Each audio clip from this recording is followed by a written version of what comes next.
God morgon.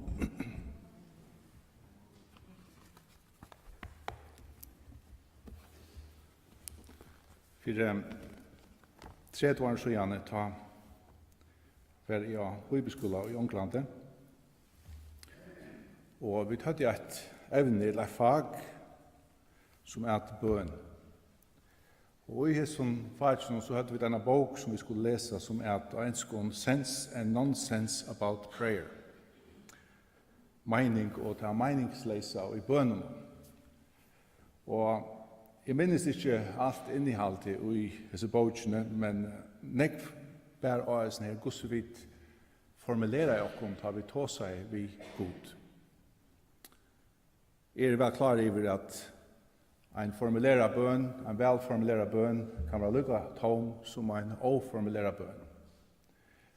Men det som henda bøkken lukka som beit og etla fikk vakt ui okkom var hette at hoksa hetta at vi standa framfyrir gode. Vi åpna okkara munn og vi synsja, vi bia, vi tåsa, vi okkara skapara som skapte okkom. Som veit alt som gonger fyrir seg i løyvemunnen, åren i åpne munnen, åren tankaner hava lukka som forma til som ikke at sia vi hentan mektiga skapara. Og i tog ligger hetta som vi deisen sunke, tar vi sunke nummer 594 som sier til meir enn siast kan. Og jeg husker med enkan at vi kunne kjøtt vittlast, og her tåser vi med sjålvan, kan kjøtt vittlast og i at det som jeg sier ganske meir for ånder enn det for god. Så i ånder høyre bare det som jeg sier og kunne bare stømme med vi ut fra året munnen, men god, han langt via meg ut fra hjärsta munnen. Det meir enn sias kan. Og ta enda det ofta vi at man kommer framfor god, og man kommer vid soffon, og man tar ikke hva her vi bæra til her ur hjärsta munnen. Og det som ikke kom inn til dette, som jeg vil gjerne kalla frels og glede.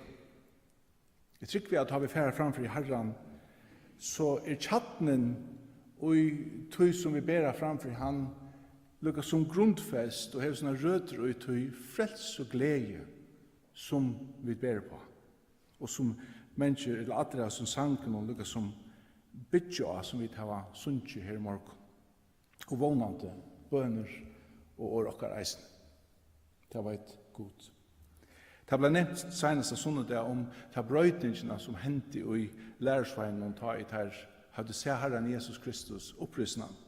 Jeg kunne også bare lese ur Markus evangeliet til Pjøs, ikke slå et opp til i ferie sinte rundt, men i Markus evangeliet kapittel 14 og vers 12 til 4 ta i Herren Jesus Kristus ved tidsen, ta stender hetta, ta rymte tar alle fra honom og flytt. Og så stender det at ein einstakur unge maur fyllte at han og honom, han hei løynklei sveipa bera kroppsøyn, tar tåk han, men han slepte løynkleinen og flytte nætjen. Så foretar vi Jesus til høvespresten, og atler høvesprestene og hinner eldste og skriftlærde kom saman her. Peter, han fyllte honom lengt at han var, løyka inn og gær høvesprestens, og han sætja tjenaren og vermte seg vid elden. Det var ikke glede, det var en mangel på dette samfunnet, det visste ikke, det var vånbrottner.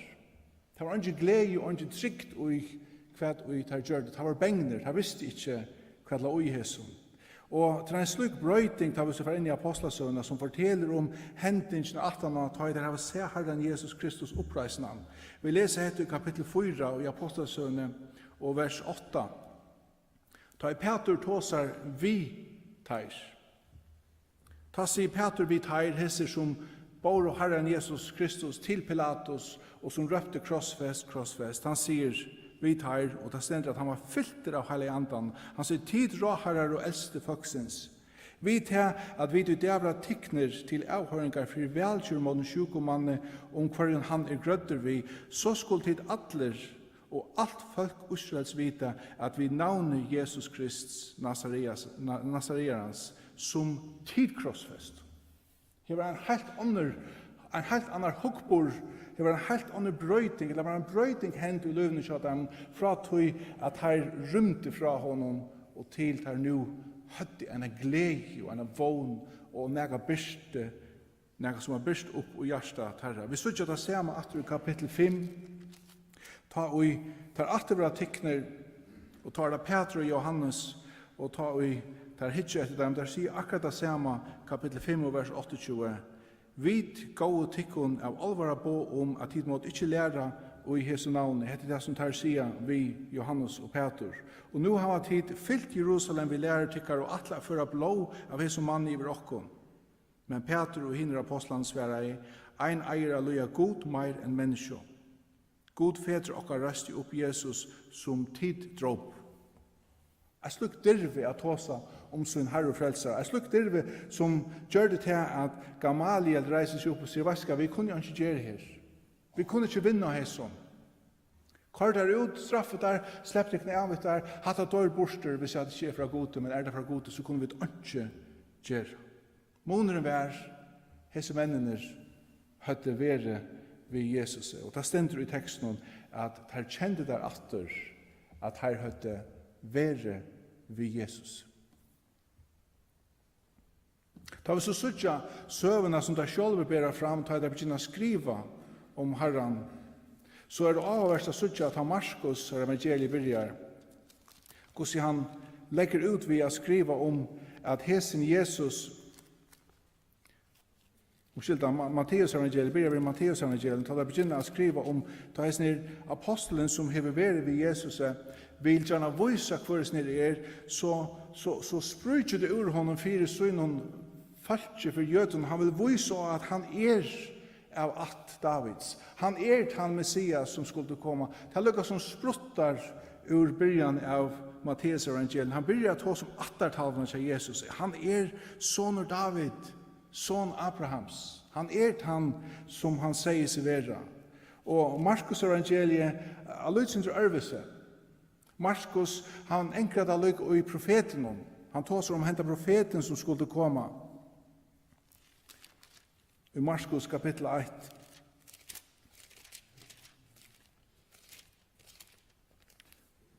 Han sier i opphavet evangeliums Jesu Krist sonar Guds, som skriva tja Isaias i profete, sendte båbera mun undan til han skal gjøre til veien til reier. Det er lukket som sprukte ur Markus, at han lukket som ville enkra hvor hesen Jesus var atter uthøy som profeten hadde sagt, og han peikar av Isaias, og eisen til syste årene som var sagt i Gamla testamentet og i profeten Malakias, for det er to som hentan som skal komme og arst. Og han sier, hatt det han, hatt det han. Og han spenter, han har en frels og glede, og vil vise av hvor Jesus Kristus Lukas, som et vittne som har lært om Jesus fra øren, han kanskje sinte mer i gjørbunden, men det ikke minnespenninger i løyvene til honom. Han forteller at han har tåsa ved vittne som har vært ved Jesus, og han vil prekva til at Jesus han som han sier seg være, og ikke noen vittne som han har brukt tøy på at tåsa ved. Spenter om hvor Herren Jesus Johannes, han börjar vi att ta som upphav skapte god himmel och gör. Han lyckas för atter till börjarna och pekar av skaparna verset. Nog så avverst tar man hickar efter Johannes. Johannes var inte här. Men lycka som hinner var spettre om för Jesus var, så sprukte det ur honom. Han ville enkrade och han var här från början. Og kanskje den mest avhverdige vittnesborden som sutt i skriftene det som Johannes skriver i første brevene til seg, kapittel 1 og vers 1. Og han begynte det attervita sama. Og det akkurat som at ta køyre vi 130 kimmelsfars, det som han sier. Man kan nesten ikke lese det kjøtt nok. Du så spenter virkar hesen, hette egna vittne, hesen som har opplevd Herren Jesus Kristus. Han sier, det som var for opphavet, det som vi da var hårst, det som vi da var sæv i egen okkara, det som vi sko av, det som henter okkara noe vi, det år løfsens vi taler om. Løyve var oppenbæra, og vi har sett det, og vi vittna og kunngjør at tikkun løyve hit avia, som var ikke affæren og var oppenbæra okkon. Det som vi har sett og hørt kunngjør vi tikkun vi, og så eisen tid kunne ha samfla vi okkon, og samfla okkara vi feiren, og vi son hansara Jesus Krist. Så sier han hetta skriva vi tikkun, for jeg glede tikkara kan være fullkommen. Det blir ikke sagt at ta i mennesker vittnar for det kanskje fra en i øren, en i ære religion, og vilja vinna til iver. Også kanskje særlig om hvis onker kommer til horena, tjater og benkar på, og gjerne vil ta som god, men kommer fra en i ære askån, en tøynare. Så ble det mengan sagt ved oss at han nyttar ikke alltid for å diskutere og i detaljer. Det som man skal gjøre å fortelle som vittnesbord. Å fortelle at jeg som var blindur suttje nu. Ingen kan sette finger av til vittnesbord. Ingen kan sette finger av at du har et brøtt liv. Ingen kan si at det ikke passer hvis Gud har brøtt ditt liv. Hvis du varst såleis du hadde vært ofrelster, og nu er du såleis nu du er frelster. Mennesker som suttja at du har vært ved honom, du har sett han, øyretøyne har hørt han, hendertøyne har noe ved han. Et slikt liv kan ikke sette spørner til vi. Og mengan har vi prøvet å tåse vi folk om evangeliet og visse ting. Ta vittnesbørn kommer, ta kan ikke motprekvast. Til livtøyt brøtt. Hvis det brøtt. Hvis du hever til gleden. Nå da vi kommer sammen om morgen og vi minnes Herren Jesus Kristus vi brei og vine, vi som minner noen, så fører det okkara tankar atra okkara frelseliv. Ta vi var ved krossen. Da Herren brøtt i okkon. Her da byrja jeg. Det er så, og vi hitja atra og vi vilja endur nutja hessa frels og gleina som brøtt i okkon og en så underfullan hatt og flott i okkon og et nytt sted vi Herren Jesus Kristi. Og så vender vi okkon og vi hitja fram og vi færa fram i løyven og viser frels og gleina såleis at han ber okkon langur i okkara løyve vi Herren. Vi vil endur nutja. Mengan, og her skal jeg gjøre det selv, mengan, da jeg kom til morgenmøte, så det lukkende sturan som teker mot hjärsta. Sturan for familie, sturan for arbeid, sturan for forstøy, sturan for framtøy, og så framveis. Og til lukka som, jeg skal lukka som hoksa iver, at jeg skal tåsa nu vi god, om vi gjør det allmänt, eller gjør det innan tanna, men nu får jeg tåsa vi god, som kjenner mot hjärsta, skal min sturan nu definera mina løto vi Herren, eller skal jeg oppleva frelse og glede. Dette er det som Johannes skriver her i første brevet, at han ønsker at vi skal ha seg gleden fullkomne, at vi kunne endurnutja frelse og gleden. Og til avhvers hvordan han får fram, og i hesson kapitlen, han forteller oss eisen hvordan vi kunne endurnutja han, ta i vidt strøyast. Han gjør oss en analysing av god i vers 5. Hette bådskapen og vi har hørt fra honom og kunnskjør at ikkon er god ljós og ikke myrskur høyen. En sannleggje så vi kunne bygge etter en oppskrift av god ljós og ikke myrskur høyen. Leser vi skriftene og lærer vi om Herren Jesus Kristus, så sørger vi at Jesus Kristus ljós heimsins. Han lyser hvor god det er. Hev du sett Jesus, så hev du sett god. Hvordan sørger Jesus? Jo, vi har lest om ham. Vi har livet for i hånden. God skjønnlig i sonen. Jesus skjønnlig i årene. Året ljós.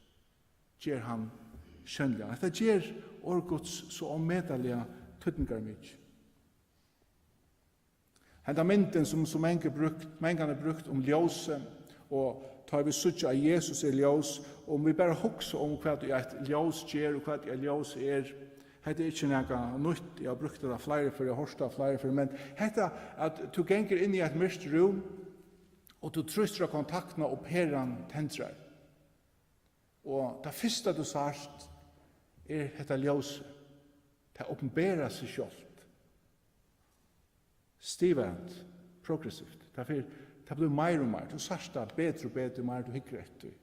Og så tøyen løyer, så opplyser et ljøs i eisen rommet. Du hikker rundan om til du sarst omkjølsen, du sarst rommet. Og er du djarvor nok, så hikker du etter til sjølven, og kanskje ned et spekl, for jeg hikker hvordan nosselig du du stender her. Han mynden det samme om Herren Jesus Kristus. Ljøse i Kristus, han lyser god, han lyser seg selv, han lyser hele andan. Og til at han løter når vi kommer sammen om, tar vi bråta breie, vi sutter han. Til liksom henda byrjanen, henda gleden, henda frelsegleden. Og som vi så færre ut henne, så vidar vi det hette ljøse opplyser rommet, verden, situationer som vi er i. Vi kommer suttja tingene klarer på grunn av ljøsene som vi først hukte etter, og som vi tok vi ok. Og som vi gengar fram alene, så hittar vi deisen etter okken sjolve, og suttja okken sjolve, og ljøsene av ljøsene. Og det er ikke alltid at det er så pent, det som vi suttja. Men vi suttja okkar er sanna sjolvan. Men vi vita at vi har ein og vi kunne færa til som kan brøyta og bøta og på de tingene. Og alt dette dette progressiva, dette stivende, det er spekla fram som vi lever for honom. Og Paulus tåsar eisen om dette. Johannes brukar det året genju i ljósnum. Veri her. Kolossebrev som Paulus skriver, han sier genju i årenum. Veri her. Galaterbrev genju i andanum. Veri her. Hatt alt sama mynd. Efesus brevet, han brukar det være fyllt av andanen. Det vil være fyllt atter av andanen. Det vil si til noe som fyllande. At genka fram og Jesu ljósen. Salmanen sier at årtutt foten munum ljós. Det kan vi alene. Isaias kapittel 3 og vers 20 til 11, han skjøtter en mynd, hver god bruker nekka, i tjøkken Isaias, han taler om det negativt. Han sier, hver middelen tikkere som øttast herran, som lustar etter tjenare hansara, tar han gonger i myskre, og ikke ljós lyser honom, lyti han ta av navn herrans, at stiga seg av godsøyn. Det vil si at tar man fyrir tjøkken etter myrska, løyve, så skal man stiga seg av god, det er så avtall ljós som vi kjenner. Men så sier han hette vers 11, han sier, men atler tid som kveitja eld, som våpna tikkum vi brennande pøylon, færre sjálfur inn i loa eldstikkara og mittlen pøylanar, og i tid finko å brenna. Omsetning til okkur tås av pøylar, men det kunne lukka vel være en fakkel som var gjort, han som gjer seg sutt egna ljós. Jeg minnes, da vi bor i Parima, onkte skulle vi ut i onkra bygd mitt om nottena til et eller annet var hent om man skulle hjelpa til vid onkron. Og så var det trobeleitsen at man hei ikke alltid ljós. Og hvis man ikke fikk fætter av en lommalekt, så platt indianerne at hentra, eller at det er innfødt, at hentra en fakkel og renna ved fakkelen framfor seg. Og som man rann ved som fakkelen, så ble vi omgjøvelsene ekvelige avskjeblei. Man kunne suttja bare et og annet ui omkvarven. Og dette gjør det som til at du mentan til at han må tro der bare et og annet som der sjåe på grunn av som elden som ikke gav et verligt ljós. Og samme hatt det her at Isaias tåsar om dette at vi kunne skapa okra egna ljós, men til avspekla, til avskjepla, til å legger og til skapar falskar mynter av verlagan. Hette ljós, ljós heimsins. Frelse og glede. Vi kunne leva ærligan i sin heime og asana at jeg er ikke fullkommen, men han er ljós, og jeg kan leva i ljósen. Han heldur avfram her i kapitlen, vi skal være kjøtt liver, han sier dette i vers 6. Han tåsar om nekra trobeleikar som hindrar at gleden kan være fullkommen. Han sier dette, sier vi at vi har samfunnet vi han og livet i myskronen, så likvar vi og gjør ikke sannleggen. Også at mynden av rommen. Sier vi at vi har samfunnet vi han og livet i myskronen, så likvar vi. Løsnen, hun ligger i vers 6, men livet vi til ljósnen, en så han ljósnen, så har vi samfunnet hver vi annan, og blå Jesus er, sånne hans rensar okkur for allar synd. Vers 8. Sier vi at vi har ikke synd, det vil si at gjør vi dere bedre enn vi dere. Ta i åpne med munn og be til god, og jeg vil kan om alt. Jeg kan gjøre bare soffa, jeg kan ikke gjøre meg bedre enn jeg er. Men sier jeg at jeg har ikke synd, ja, men så sier jeg ikke sannleggen, og sannleggen er ikke i meg. Men så stender dette av løsningen. Jotta vid synder okkar han trofast og rattviser. Hvor han trofast og rattviser? Til natura Kristus er fyrtjevant. Han en fyrtjevande frelser. Vers 20 en som heldur ar fram. Sier vi at vi har ikke synda, så gjør vi han til liknar og år hans er ikke ujokk. Det vil si, tross av at vi er, ja, men så ikke ui mer.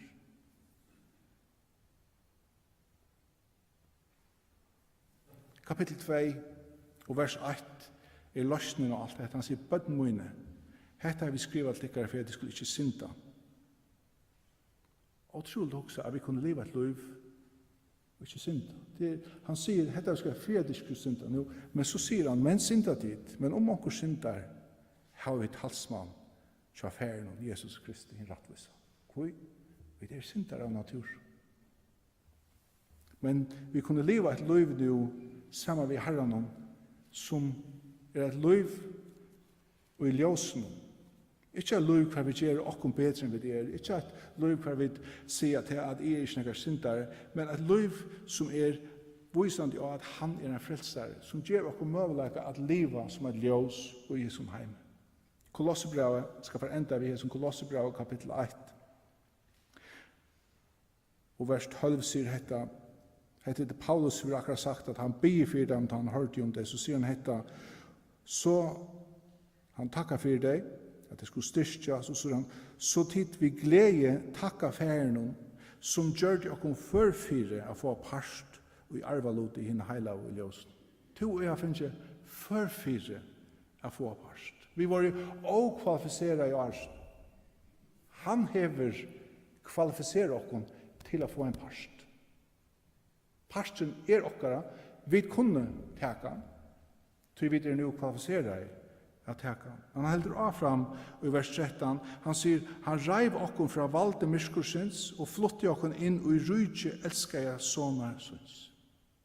Ta jeg ble frelster, så bo jeg i Bandabrekk 6. Jeg bo her, og Arne ble frelster, jeg bo her, at han ble frelster. Men her stender det at jeg ble tidsen ur nøkron og setter ui noe annet. Hetta tåsar ikkje om tøyn adresso, hetta tåsar ikkje om tøyt omkvarve som du lever i her, men det tåsar om hver andalige omkvarv. Han tok okkon ur nokron andalige omstøvn og sette okkon ui nokron andalige omstøvn. Nu har vi en møvlega a liva fri hon. Og så heldur han av fram og i vers 14, og i honom har vi endurløsningsda. Det han vil komme sammen om. Han mynd Guds, sier han vers 15. Han han som gjør Jesus skjønnlig. Gud skjønnlig i sonen. Sonen skjønnlig i årene. Og han skal bli skjønnlig i samkommet i livet okkara. Jeg husker om årene som David skriver i Salmi 1, og jeg halte at all vi som kjenner Herren Jesus som okkar frelsere vite at vi ångtøy i en slukkar støve at okkur saknar gledene, frelse og gledene. Han skriver hetta, God skap i mer et rent hjärsta og gjev meg en nudjon støvja anda inni i mer. Så sier han hetta, kasta meg ikke bort fra asjon tøyni og tek ikke heilig andan tøyn fra mer. Nå vi vet at det er god gjerist det, men så er det kjent han det, gosser David. Men så sier han hetta, gjev meg atter er gledast om frelsetøyna og halt meg oppe ved fusen anda. Jeg vet ikke hvordan du hever det her i morgen, om du husker om alt var kanskje bedre fyrr, vi har ofta lindt at hitje og alt var bedre fyrr. Vi var flere, alt tjekk bedre og alt var nemmere. God ikke minne i det. God ikke minne om vi er mong eller få. God ikke minne om vi er ung eller gammel. God ikke minne om vi er nøyfrelst eller vi er frelst vi holdt trus eller 100 år. Han en samme i det, og frelsegleden kan være just den samme alltid. Jeg husker særlig at trøst hette at han var hikker etter søvende til Israels folk. Tøyen til Isaias, tøyen til Ezekiel, tøyen til Jeremias, den tøyen som alt var som mørste svart. Hese profetene skunt og bjerstast. Tøy tar forhold vi herren var ærligt godt. Jeg skal fære enda ved bøen og vågne at Jesu år har vært til trøst. Herre, vi takker deg for at du er en fyrtjevande god. Vi takker deg for at du er en elskande god. Vi takker deg for at du er en god som ønsker at dere glede skal være fullkomne her. Herre, hvis dere er her i morgen, som tyngter, tenkt her i bima til ender nødja, til å lytte opp og til å hjelpe dere og ha ene ventet til og gledest ved sånne tøyne Jesus Kristi her. Sikna til møte som kommer nå 18 etter, og sikna dagen for hver enstakken her, og møte kveld eisen her, til å be til om. Vi er tjokk for en enstakken og familien til Herre, og Jesu navn vi be. Amen.